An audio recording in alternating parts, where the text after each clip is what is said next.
ఓం నమః శివాయ. ఓం నమో నారాయణాయ. ఓం శ్రీ నరదృష్టి నివారణ కాళభైరవాయ నమో నమః. ఓం దాశరథాయ విద్మహే సీతావల్లభాయ ధీమహి తన్నో శ్రీరామచంద్ర ప్రచోదయాతు. హరి ఓం. మా ఛానల్కి స్వాగతం. చూస్తున్న వీక్షకులకు ప్రేక్షకులకు ప్రియ కాళ భైరవ భగవద్బంధులకి స్వాగతం పలుకుతూ మమ్మల్ని ఎంతగానో ఆదరిస్తూ ఉండబడినటువంటి ప్రియ సోదరీ మణులు అందరికీ కూడా సనాతన ధర్మ వీక్షకులకు సంరక్షకులకు శ్రీరామనవమి పండగ శుభాకాంక్షలు. అందరము రామనామాన్ని జపింపచేద్దాం, ధర్మాన్ని కాపాడుకుందాం, ధర్మబద్ధమైన జీవితాన్ని పొందుదాం.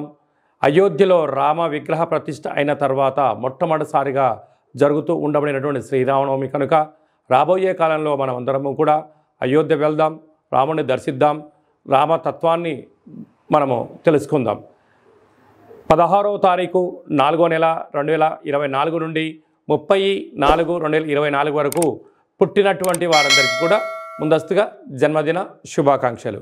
గతంలో వివాహం చేసుకున్న వారికి వివాహ వార్షికోత్సవ శుభాకాంక్షలు. ద్వాదశ రాశుల్లో గ్రహ గమనాన్ని ఒకసారి వీక్షింపచేద్దాం. మేషరాశిలో రవి మరియు గురు సంచార స్థితి, కన్యరాశిలో కేతు సంచార స్థితి, కుంభరాశిలో కుజుడు మరియు శని సంచార స్థితి, మీనరాశిలో బుధుడు శుక్రుడు మరియు రాహు సంచార స్థితితో ద్వాదశ రాశుల్లో గ్రహ గమనాలు ఈ విధంగా ఉన్నాయి. కన్యరాశి వారికి చైత్రమాస పూర్ణిమ రోజున ఎలాంటి విధి విధానాలు పాటించాలో ఈ వీడియోలో సవివరంగా సంపూర్ణంగా తెలుసుకుందాం. కన్యరాశిలో ఏ నక్షత్రాలు వస్తాయనగా ఉత్తరా నక్షత్రంలోని 2, 3, 4 పాదాలు, హస్తా నక్షత్రంలోని 4 పాదాలు, చిత్తా నక్షత్రంలోని 1, 2 పాదం కలిపితే కన్యరాశి అవ్వడం జరుగుతుంది. చాలామందికి పుట్టినటువంటి కాల సమయంలో డేటా బర్తులు లేనటువంటి కారణం వలన పేరు యొక్క మొదటి అక్షరాన్ని అనుసరిస్తూ ఆ రాశిని తెలుసుకుని ప్రయత్నం చేద్దాం. ఏ అక్షరం ఉన్నట్లయితే టో, పా, పీ, పు, ష, అణ, ఠ, పే, పో అక్షరాల వారందరూ కూడా కన్యరాశి జాతకులే. కన్యరాశి యొక్క అధిపతి బుధుడు. రాశిలోనే బుధుడు ఉండడం, 6వ స్థానంలో కుజుడు మరియు శని సంచార స్థితి ఉండడం, 7వ స్థానంలో బుధుడు శుక్రుడు రాహు సంచార స్థితి, అష్టమంలో రవి గురు సంచార స్థితి ఉండడం వలన ఈ చైత్రమాస పూర్ణిమ సందర్భంగా కన్యరాశి జాతకులు ఒక చిలకపచ్చ లేకపోతే ఆకుపచ్చ రంగులో నవధాన్యాలను లేకపోతే గోధుమలను వేసి ఒక క్లాతులో ఎర్రటి ఒత్తులతో దీపం వెలిగించి దిష్టి తీసి ప్రవహించే నీటిలో వేయడం వలన వాహన ప్రమాదాలు పొంచి ఉన్నాయి కనుక జలగండాలు, వాయుగండాలు, యంత్రాలతో ఆయుధాలతో ఇబ్బంది కనపడుతుంది కనుక దోషం తొలగిపోతుందని చెప్పి గమనించాలి. కనుక ఈ కన్యరాశి జాతకులు వారి యొక్క జన్మ నక్షత్రం రోజున అష్టమి పూర్ణిమ తిథి ఎందున మౌనం, ధ్యానం, ఆధ్యాత్మికత అవసరం. లేకపోతే అనేక రకాల సమస్యలు పొంచి ఉన్నాయి. తస్మాత్ జాగ్రత్త. వృత్తులలో, ఉద్యోగాల్లో, వ్యాపారాల్లో, స్వయం వృత్తులు, సేవా రంగాలు, వ్యవసాయ సోదరీమణులు, గృహ భవన నిర్మాణ కార్యక్రమాలు చేసేటువంటి వారు, ప్రభుత్వ ఉద్యోగస్తులు, ప్రైవేట్ రంగంలో ఉండబడిన వారికి ఓపిక చాలా అవసరము. మిమ్మల్ని అనేక మంది శత్రువులు పొంచి ఉండి మీ మాటలతో రెచ్చగొట్టడం, మీకు మీరే బాధపడే విధంగా చేసుకోవడం, నిద్రలేని రాత్రులు గడపడం, మిమ్మల్ని ఆలోచనలో పడేయడానికి అనేక మంది సిద్ధంగా ఉన్నారు. తస్మాత్ జాగ్రత్త. ఏప్రిల్ నెలలో ద్వితీయార్థంలో ముఖ్యమైనటువంటి పండుగల గురించి క్లుప్తంగా తెలుసుకుందాం. 16వ తారీఖున చైత్రమాస శుద్ధ అష్టమి మంగళవారము పుష్యమీ నక్షత్ర సందర్భంగా మనమందరము కూడా కాళభైరవ స్వామిని స్మరిద్దాం, కాలాన్ని అనుకూలంగా తెచ్చుకుందాం. గృహంలో వాస్తు, నరదృష్టి, యంత్ర, మంత్ర, తంత్ర, పరతంత్ర, తాంత్రిక దోషాలను తొలగించుకుందాం. కుష్మాండ దీపాన్ని వెలిగించుకుందాం. విద్యాకర్షణ, వ్యాపారాకర్షణ, జ్ఞానాకర్షణ తెలుసుకుందాం.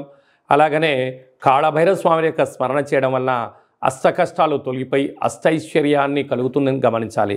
మీకు ఇంట్లో చేసుకోవడానికి కుదరకపోతే ఈ కింద మనం సంప్రదించినట్లయితే మన యొక్క దేవాలయంలో కాళభైరవ స్వామి యొక్క పూజా కార్యక్రమాలని మీకు ప్రత్యక్ష ప్రసారంగా కూడా చూపించడం జరుగుతుంది. కనుక మీరు పూజా కార్యక్రమంలో పాల్గొనాలి అన్నట్లయితే మీ యొక్క గోత్రనామాల్ని వాట్సాప్ చేయగలరు.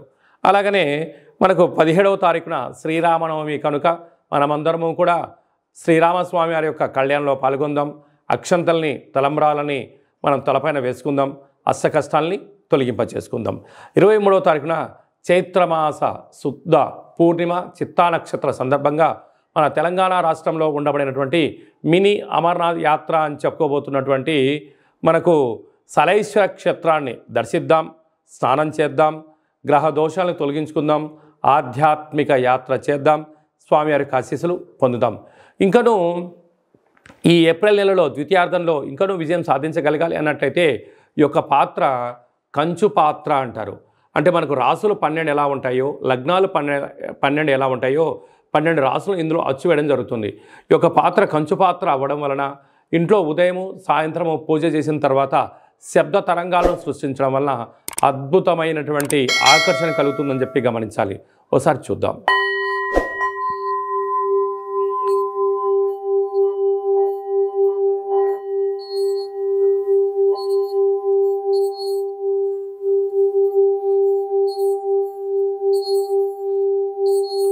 ఈ యొక్క శబ్ద తరంగాల ద్వారా మనిషి శరీరంలో ఉండబడినటువంటి 7 చక్రాలు వికసింపచేయడం, బయట ఉండబడిన లక్ష్మీదేవి ఇంట్లోకి రావడం, ఇంట్లో ఉండబడిన దరిద్ర దేవత బయటికి వెళ్ళడం కూడా జరుగుతుంటుంది. విద్య, ఉద్యోగ, వ్యాపార సకల జన ఆకర్షణ కలిగి మనం ఏదైతే అనుకుంటామో అది విజయం సాధించడం జరుగుతుంది. ఈ అక్షయ పాత్రతో పాటు ఒక కాళభైరవ స్వామి యొక్క పిరమిడు, డాలరు, కంకణము, కాళభైరవ హోమ కార్యక్రమాన్ని మీకు లైవ్ కూడా చూపించి గోత్రనామాల ద్వారా పూజ చేయించి మీకు ప్రసాదంగా ఏర్పాటు చేయడం జరుగుతుంది. ఆసక్తి గలవారు ఈ కింద నెంబర్ని సంప్రదించగలరు. అలాగే మీ వ్యక్తిగత జాతకం తెలుసుకోవాలనుకుంటున్నారా? మీ యొక్క పేరు, తేదీ, నెల, సంవత్సరం, సమయం రాసి వాట్సాప్ పంపించినట్లయితే 100 సంవత్సరాల జాతకాన్ని వ్రాసి పంపించి మీరు పుట్టినప్పుడు గ్రహ గమనాలు ఎలా ఉన్నాయి, ప్రస్తుతం ఎలా ఉన్నాయి, రాబోయే కాలం ఎలా ఉండబోతున్నాయో సవివరంగా తెలియజేయడం జరుగుతుంది. అలాగే మన దేవాలయంలో మన యొక్క జ్యోతిషం చెప్పించుకున్న వారందరికీ కూడా కాళభైరవ స్వామి వారి యొక్క అర్చన అభిషేక కార్యక్రమాలు కూడా ఉచితంగా కూడా చేయించడం జరుగుతుంది. అలాగనే చాలామందికి పుట్టినటువంటి కాల సమయంలో డేటా ఆఫ్ బర్త్లో లేనటువంటి వారికి మీ పేరు యొక్క మొదటి అక్షరాన్ని అనుసరిస్తూ రాశిని తెలియజేస్తూ అలాగనే రమణ శాస్త్రం ద్వారా అనగా కాళభైరవ ఉపాసన చేత భూత భవిష్యత్ వర్తమానాన్ని గవళ ద్వారా తెలియజేయడం జరుగుతుంది. ఆసక్తి గలవారు ఈ కేంద్రమును సంప్రదించి అపాయింట్మెంట్ తీసుకొని సంప్రదించగలరు. మీ డేటా బర్త్లను వాట్సాప్లో పంపించగలరు. అలాగనే మీ అబ్బాయికి కానీ అమ్మాయికి కానీ ఎంత ప్రయత్నం చేసినా వివాహం అవ్వడం లేదా, ఎందుకు అవ్వడం లేదు, జాతకంలో ఎలాంటి యోగాలు ఉన్నాయి, జాతకంలో ఎలాంటి దోషాలు ఉన్నాయో తెలియజేయడం జరుగుతుంది. వచ్చినటువంటి వధువు వరుడు యొక్క జాతకంలో గ్రహ గమనాల యొక్క పరిస్థితులు బట్టి వీరిద్దరి వివాహ తదనంతరము సంతానము, విదేశానము, రాజసన్మానము, రాజయోగాలు కూడా తెలియజేయడం జరుగుతుంది. అలాగే మీ ఇంట్లో తరచుగా భార్యాభర్తలు గొడవ పడడం కానీ, ఇబ్బంది పడడం కానీ, ఒకరిపైన ఒకరికి అభిప్రాయాలు సక్రమంగా లేనటువంటి పరిస్థితులు ఉన్నట్లయితే మీ యొక్క ఇరువురు పేర్లను పంపించగలిగినట్లయితే జాతకంలో ఉండబడిన దోషాలను గమనించి చిన్న చిన్న రెమెడీస్ ద్వారా మీరు పార్వతీ పరమేశ్వరులాగా కలిసి ఉండేటువంటి సలహాలు సూచనలు కూడా ఇవ్వడం జరుగుతుంటుంది. అలాగనే మీకు పుట్టినటువంటి పిల్లల యొక్క డేటా ఆఫ్ బర్త్లు పంపించినట్లయితే నామ నక్షత్రం ఏది పెట్టుకోవాలి, ఏ మాసంలో ఎలాంటి పేర్లు పెట్టుకోవాలి, వారి యొక్క విద్య, ఉద్యోగము, తదుపరి భవిష్యత్తును కూడా సంపూర్ణంగా తెలియజేయడం జరుగుతుంది. కనుక అపాయింట్మెంట్ తీసుకొని సంప్రదించగలరు. అందరికీ శుభం, జయం, లాభం కలగాలని కోరుకుంటూ ఆశీర్వచనం. శతమానం భవతి శతాయు పురుష సతేంద్రియ ఆయుష్యేవేంద్రియే ప్రతిష్టతి ధనం ధాన్యం బహుపుత్రలాభం శత సంవత్సరం దీర్ఘమాయు. సర్వే జనా సుఖినో భవంతు, లోకా సమస్తా సుఖినో భవంతు. సర్వం కాళభైరవ దేవతార్పణమస్తు. ఈ వీడియో మీకు నచ్చినట్టయితే లైక్ చేయండి, షేర్ చేయండి, మా ఛానల్ని సబ్స్క్రైబ్ చేసుకోండి. నేను చేస్తున్న ఆధ్యాత్మిక వీడియోలు మీకు ముందస్తుగా నోటిఫికేషన్ రావాలి అన్నట్టయితే గంట సింబల్ ప్రెస్ చేయండి, ఆల్ అని బటన్ కూడా తెలియచేయండి.